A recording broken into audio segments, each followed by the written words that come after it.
In a twist of fate that would baffle many, Dr. George C. Nishopoulos, a man destined for both the altar and the operating room, found himself tangled in a web of controversy after saving lives and treating the sick. It was a choice between becoming a minister or a doctor that set him on a path filled with unexpected turns. After serving in the Army Medical Corps in Munich, Germany, he embraced football on the field, finding joy in the sport during his time in the service. But these were just the opening chapters in a life marked by dedication, passion, and ultimately, legal trials that would shake the very foundations of his reputation. Dr. Nishopoulos's journey took an unusual turn after his military service. Rather than following the path of ministry, he chose medicine. His love for the game continued as he enrolled at the University of the South, an Episcopal school known for its strong sense of community and faith. Here, he balanced his studies with football, earning his BS degree in pre-med while still kicking goals on the field. But the real challenge lay ahead. His next stop was the University of Tennessee in Memphis, where he pursued his postgraduate studies in clinical physiology. This was a critical period when Dr. Nishopoulos also married and raised a family, all while juggling his demanding studies. His focus was nephrology kidney disease, a field where his unique background in physiology gave him a distinct edge. After years of hard work, he achieved a milestone few could imagine, becoming the first to perform kidney dialysis in the southern United States.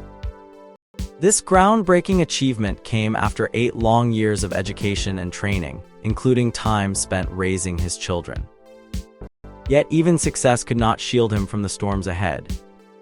After leaving the Army and embarking on his medical career, Dr. Nishopoulos became an instructor at the University of Tennessee College of Medicine in Memphis. His reputation grew as he worked tirelessly at Baptist Memorial Hospital and Doctors Hospital. He became an internist at the medical group, driven by a deep love for diagnosis and a particular empathy for those often overlooked by other doctors, those marginalized and suffering. His story could have ended here as a tale of triumph, but fate had other plans. The legal battles that followed would put his character and professional integrity under a microscope like never before. The media frenzy began with accusations that he had killed Elvis Presley, fueled by sensational reports and a trial that felt more like a circus than a court of law. The weight of these accusations was crushing, but Dr. Nishopoulos faced them head-on, supported by a team as sharp and dedicated as he was. Among those who stepped forward to support Dr. Nishopoulos was Neal & Harwell, a law firm known for its tenacity and skill. At the helm was Neal, a seasoned lawyer with a calm demeanor and a sharp mind. Alongside him were 2 associates, Tom Duden, a young but patient and quick thinker, and Donna Phillips, whose meticulous attention to detail balanced the team's creative strategies. Together, they formed a formidable unit, each member complementing the other's strengths. Dr. Nishopoulos was impressed by their efficiency and dedication. As they delved into the case, the stakes grew higher.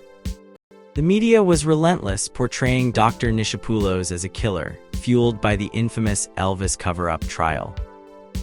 Geraldo Rivera, a notorious figure in tabloid journalism, went as far as to pile up pills on a table, claiming this was the volume of medication Dr. Nishopoulos had prescribed to Elvis Presley alone. The visual was seared into the public consciousness, painting a picture of negligence and recklessness. Neal knew they had to counter this narrative aggressively. "We need to shift the venue," he suggested, understanding that the local media bias was a significant hurdle. After conducting a community attitude survey, the results were eye-opening. The people of Memphis, contrary to the media's portrayal, did not blame Dr. Nishopoulos for Elvis's death. In fact, they blamed Elvis himself for his drug use. This revelation was a lifeline. With this newfound evidence, Neal and his team moved forward with a renewed strategy. They focused on jury selection, understanding that the right jury could be their greatest ally. The prosecuting attorneys, Jewett Miller and James Wilson, were no pushovers. Miller, with his intense persona and hidden anxiety, and Wilson, his junior but sharp and observant, set out to paint Dr. Nishapoulos as a negligent doctor, but Neal had a different plan. He decided to engage the jurors directly, asking them how they thought a doctor should handle a patient's drug problems. This question, subtly probing the jurors' views, allowed Neal to gauge their empathy and understanding of medical ethics.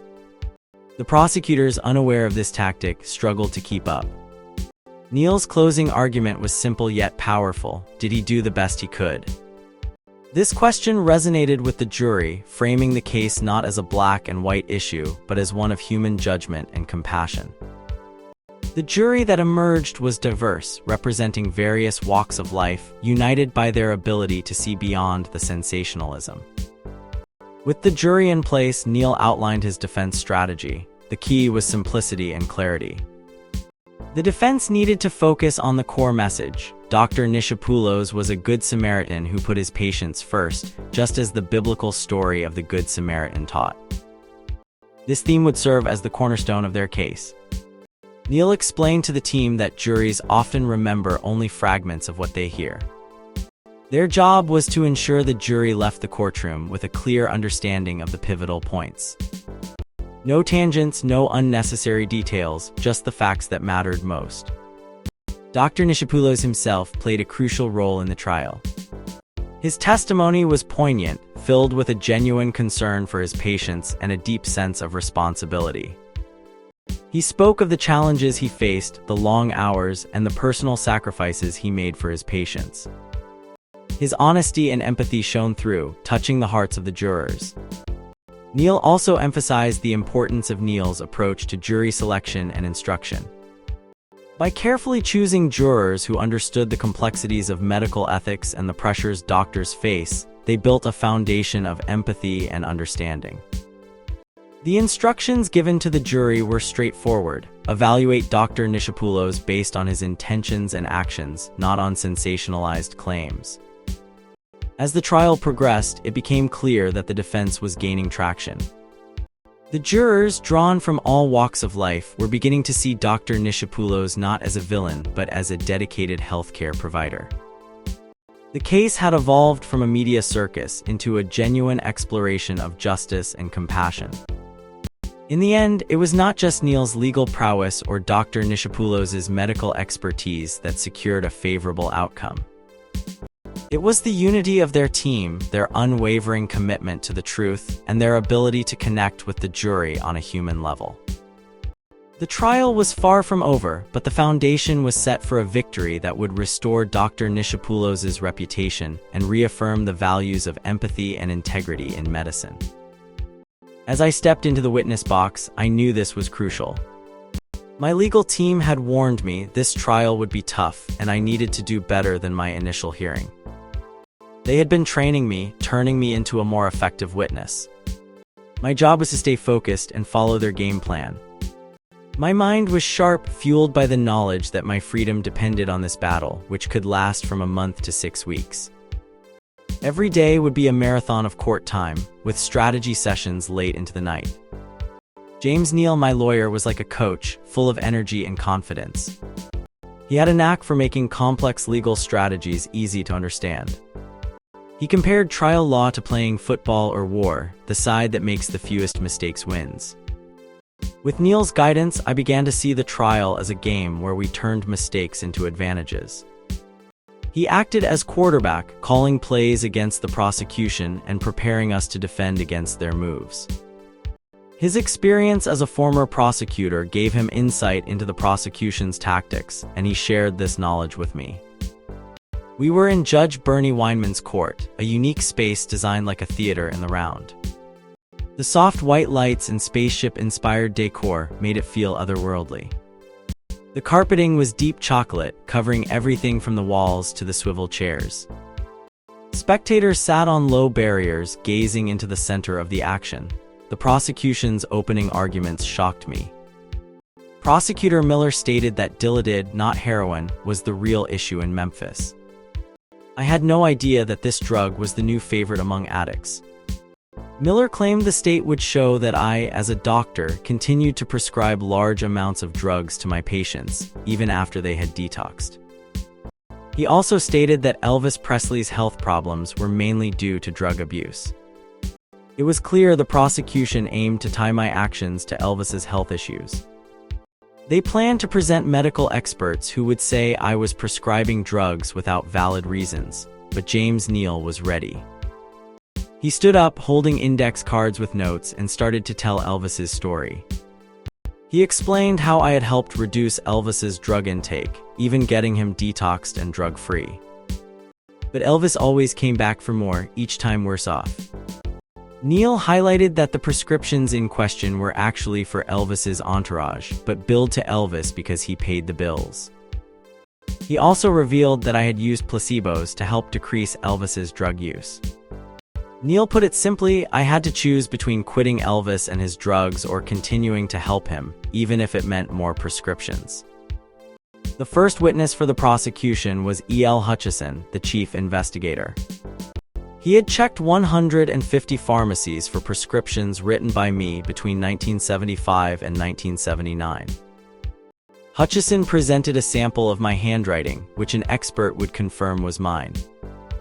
While I didn't dispute that I wrote the prescriptions, I pointed out inconsistencies. Some prescriptions had multiple medications on one sheet, and some drug names were typed, not handwritten. The prosecution scored a hit with the prescription numbers, but Neal objected, saying they were broadening the charges after the fact. Judge Wyman ruled that these additional prescriptions were relevant because of my prior knowledge of the patient's conditions. Things took a worse turn when the prosecution called Robert Muehlberger, a handwriting expert.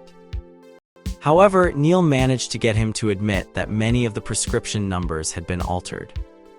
This was a significant blow to the prosecution's case. Next, Jack Kirsch, a former friend, testified.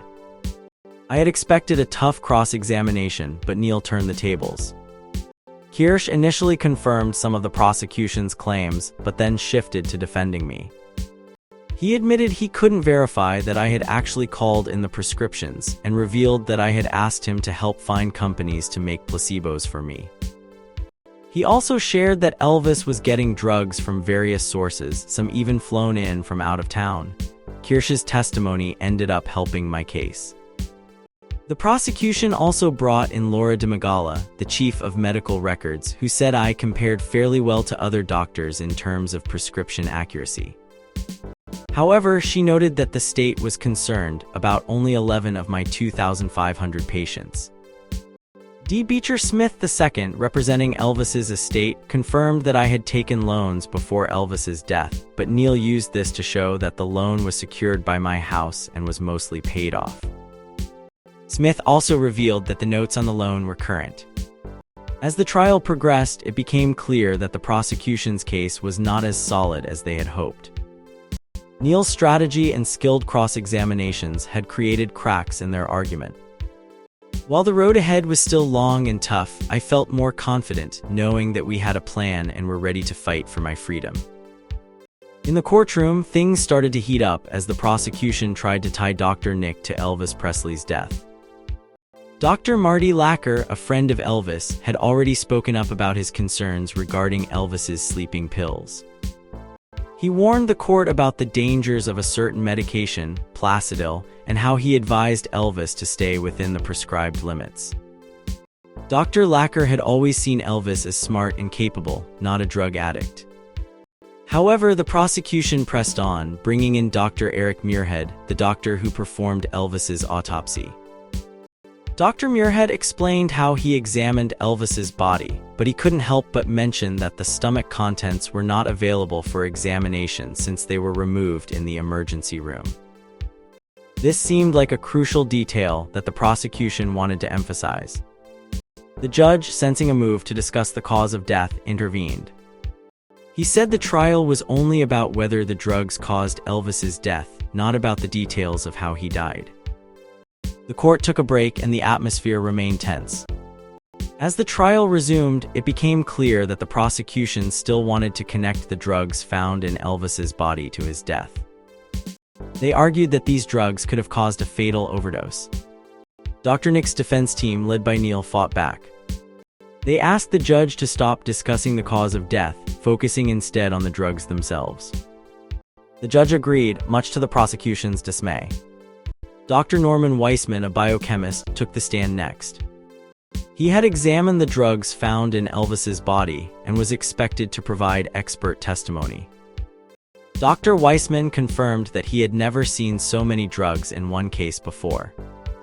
He listed all the drugs found, such as codeine, Valium, and various sedatives, explaining where they were found in Elvis's body. Dr. Neal, however, was quick to point out that some of these drugs could have formed when other drugs mixed together. This reduced the total number of unique drugs from 14 to 11. He also reminded the jury that Elvis had taken some of these drugs himself, like codeine, from a dentist visit that night. When Dr. Weissman testified that most drugs were at therapeutic levels except for methaqualone, which was borderline toxic, Dr. Neal pressed him further. Dr. Weissman eventually admitted that proving Dr. Nick had prescribed the drugs was impossible, as many had expiration dates long before Elvis's death. He also noted that some drugs like Dilaudid and Dexedrine were not found in Elvis's body, even though they were prescribed. As the prosecution's case unraveled, it became clear that they couldn't prove Dr. Nick had directly caused Elvis's death. The trial was shifting toward showing that Elvis had many drugs in his system, but not proving those drugs were the sole cause of his death. In the end, the trial highlighted the complexities of drug interactions and the challenges in determining cause of death. It also showed how easily a case can be muddled by focusing on the wrong aspects. While Dr. Nick faced tough questioning, his integrity and commitment to his patients remained evident. As the trial continued, the true question remained: what really led to Elvis Presley's untimely death?